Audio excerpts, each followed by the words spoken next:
All right, we'll start with our own big statement from Coach, and then we'll take questions. Yeah, obviously a heartbreaking loss, but I was really encouraged by some of the things that I saw. Some of the positives from that game where we were down in a 14-point hole, and our guys responded, which was awesome to see. The drive that we went down and to make it 14-7 to kind of spark the team and get everybody going, and then going, what the rest of the time unanswered points. I mean, the second we had 2 minutes and 38 seconds left before the half, and we go down there and take a lead. That's big time. It was a big time throw by Noah and big time catch by Chris to give us a lot of momentum. And then after in the second half, coming out there and eating up 7 minutes and like 30 seconds of that second half drive was big time by our guys. And unfortunately, we made too many mistakes in the red zone. Too many mistakes in the red zone, whether it be penalties, whether it be missed assignments, whether it be missed throws. You just can't. You're not going to be able to score that way. And so that was the most disappointing thing. And then I think in overtime, obviously the hold that neglects a touchdown, I really felt like that was game over when we scored. That put us in a hole. And then, I felt like Noah, gave us a chance on that last play to extend the game. So a lot of positives, obviously heartbreaking. Danny says this all the time. There's no moral victories for me. At the end of the day, we didn't get it done, and we had a chance offensively, especially with 4 minutes left to extend it. You have to run the ball the first 2 plays just to keep the drive going, to keep the clock running. You have to. I felt like the second play they finally gave us like coverage, in a normal down that we actually had, an advantage box, and we ended up getting 1 yard maybe.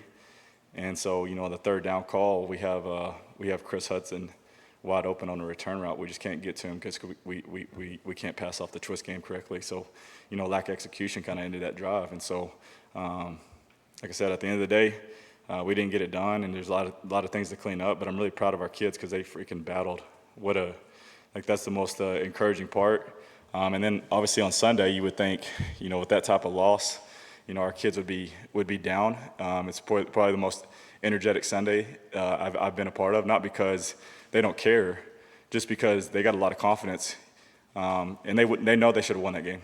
And so we got to do a better job offensively, putting our team in a better position to win and finding ways to win games late. But I'm super proud of our guys, and I'm excited to go attack Houston with them. Thank you, Coach. We'll start with Troy and Justin. And I touched upon it there, I think it was run pass on that one possession before the final possession. Noah, would you prefer him to run the ball there when the play kind of didn't When it breaks down, yeah. Instead of throwing it in? Yeah, like you would. We've talked about that before. But I also don't want to put that in his mind on a third down call when it's like, hey, if it breaks down, don't try to escape and make a play to extend the drive.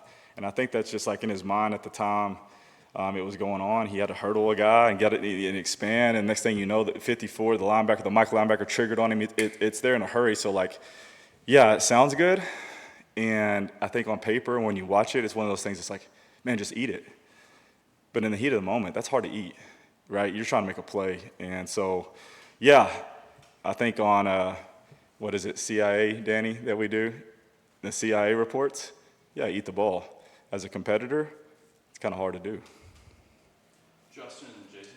So we saw Kevin Ricino really get going. This week's a big week for him going back home to Houston. What do you make of just his progress and how he's going to help you guys moving forward? Yeah, he's a warrior. He's a warrior that, he's fighting through, his injury, finding ways to be available. You should see him attack his rehab. It's unbelievable because he just wants to be a great teammate. He wants to help the team. And so I love that kid. Obviously, he's got a little bit more size than the other two. And so like you saw it on that fourth down call where we called basically duo. He ran through like 3 people and scores. I mean, that's just who he is. That's the mentality that he has. He's truly bought into what we're talking about, what we believe in. And I love him. I mean, he's been such a leader for us. And so when the ball's in his hands, I feel very confident. Jason and then Michael. How do you feel about the overall distribution numbers to receivers? With some guys, is it more of how the game went, or just overall certain guys maybe not getting targeted as much as others? So I'm assuming you're talking about Spivey and the tight end numbers. So the tight end numbers, why was the tight end targeted more than Spivey? Well, the tight end was targeted more than Spivey because twice we had to check the ball down. He's the check down. We call it an over route where Nunu's wide open. We get interior pressure. He has to escape, and the only thing he can find is the tight end in the flat, one target. Then we run like a double post, I think on like the 18. They cover it up. The check down is the return route target. We get 9 yards there.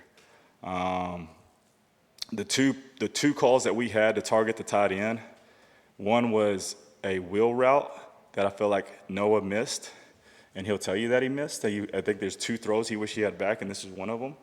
We had a show fake with a double post wheel. It actually gets the linebacker carrying the tight end to step down. So we have a step, and Noah's just a little slow to get to it, and he rushes the throw, and it sails on him. That's a target. Down in the red zone, we call an RPO with a flat screen, and it's supposed to be cracked by the inside player, and the outside player runs off. We bust. We ran that all week. It was probably one of the more confident calls I've had in my sheet, just because of the way they played, and we had it dialed up perfectly. We just didn't execute it correctly. Target. The one that we threw to him late on 3rd and 6, that was pretty aggressive. Like I really like that ball to be handed. That was really more for a man-to-man crack if they gave us pressure. So we got to target it there. And then I did call some plays to get Spivey a touch. We called a stutter around midfield that he didn't win on. And then we called an over that they covered up. That was trying to get him a deep over. And then we threw a comeback to him late that I felt was contested, but I feel like he still could have made that play. And so, like, at the end of the day, like, I understand what it says on paper, but yeah, I'm trying to get the playmakers the balls now. You know what I mean? I'm trying to get our best players the ball. Like you saw, Chris Hudson was playing well. I was trying to feed him. I thought he was a different type of receiver, a guy that we saw at fall camp, and that I felt like we could lean on, especially with him playing that well. So I felt good about where we were going with the football. The ball did find the tight end quite a bit, just on some checkdowns and some screens. Like I said, some of them weren't supposed to be there. And like I said, I wanted Spivey to get involved. Every time I tried to get him involved, it seemed like it was the wrong coverage, and we didn't win. Michael and Brian. So you touched on the red zone issues a little bit. I think you guys are next to last currently in touchdown percentage in the conference. Do you feel like you need to maybe balance things out a little more and run the ball more, especially this last game? I think it was mostly pass plays. Yeah. So let's go through my process here. We get down there on the first drive, or was it not the first drive? The first time we get down there, I call a movement pass to Chris Hudson, and I would have bet everything that I have that we were going to score on that play, because we have yet to be stopped on that play. That's the most confident I've ever been on a play, and they cover it. Okay. Then we call the wheel route on 2nd down.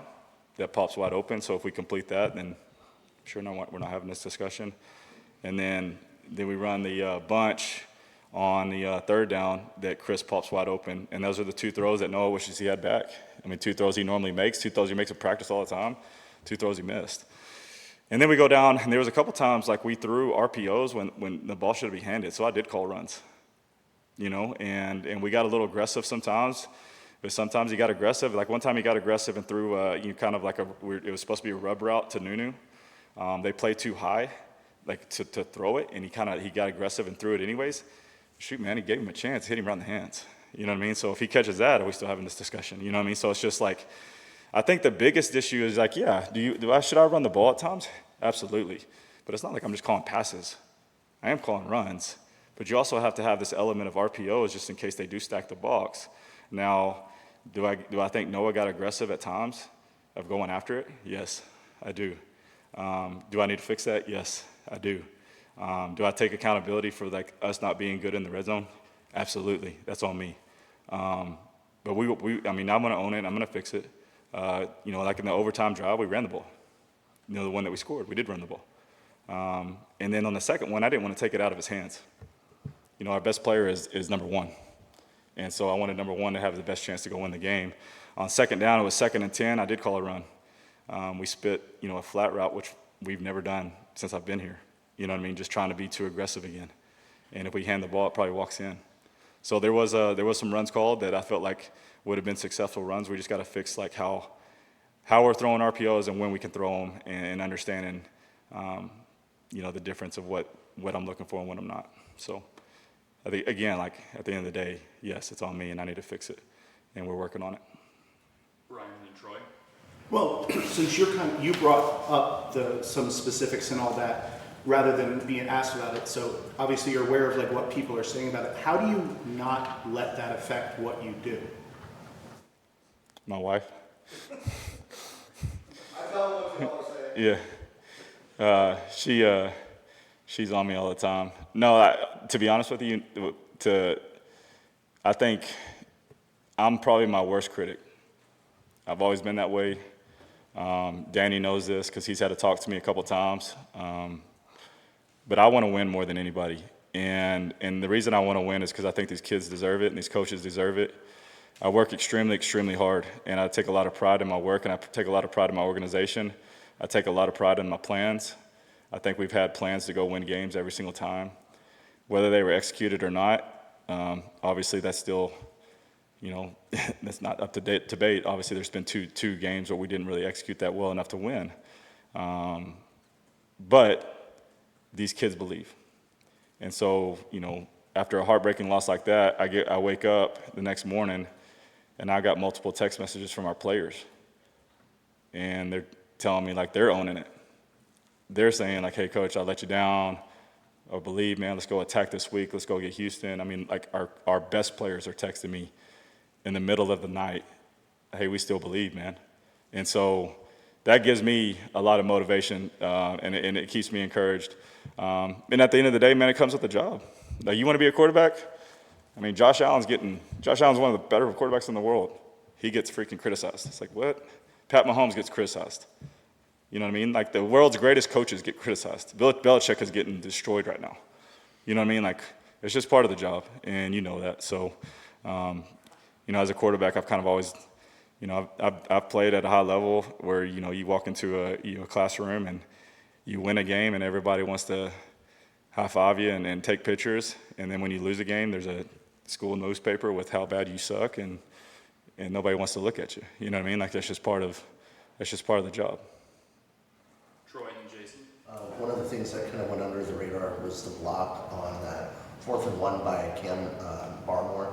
Just his development as a blocker in the run game there. Yeah, I think Coach Miller obviously has done a tremendous job, because that was not the case in the spring. In the spring, it was, when he first got here, there was a lot of question marks if Cam could do it, if Cam could develop into that blocker that we needed him to, because he is athletic and he's long, but does he have the willingness to go be physical?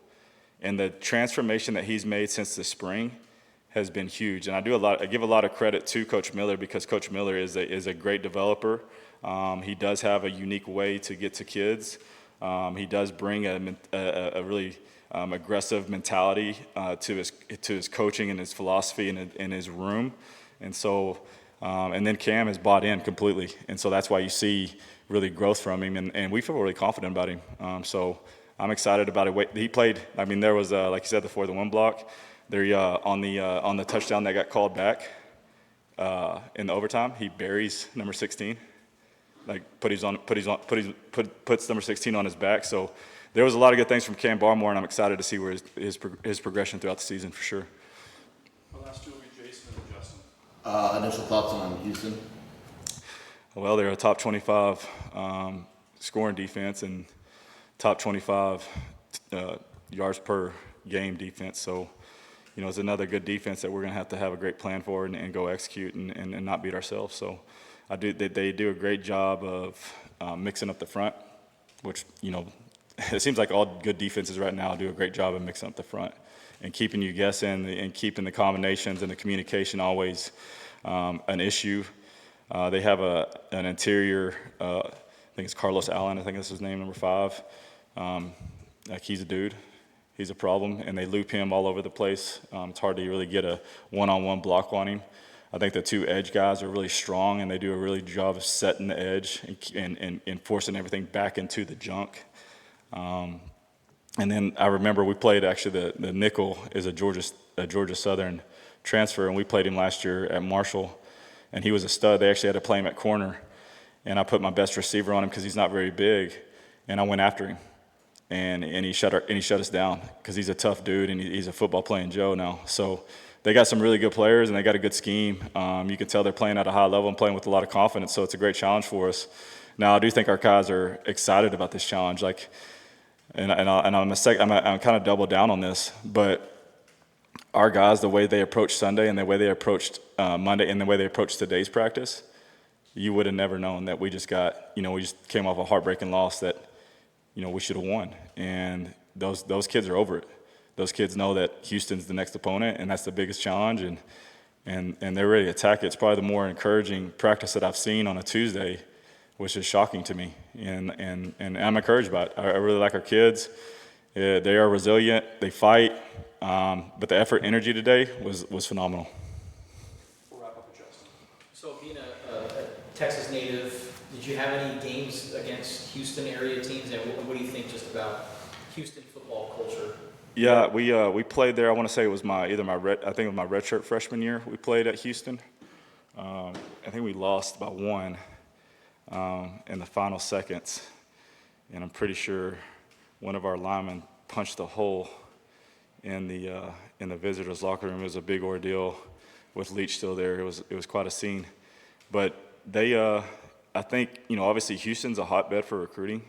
I mean, there's players everywhere. You can go to you can step in one school that's 5 minutes down the road, and there's 2 or 3 Division I kids, and you go to the next school, there's 2 or 3 Division I kids. So football's important, and there's a ton of it.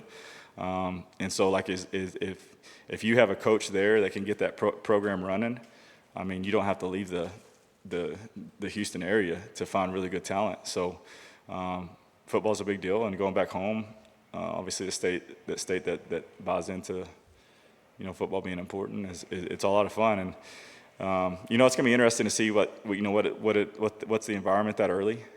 But anytime I've ever played at a Texas school, there's people that show up and they're rowdy, so we expect that.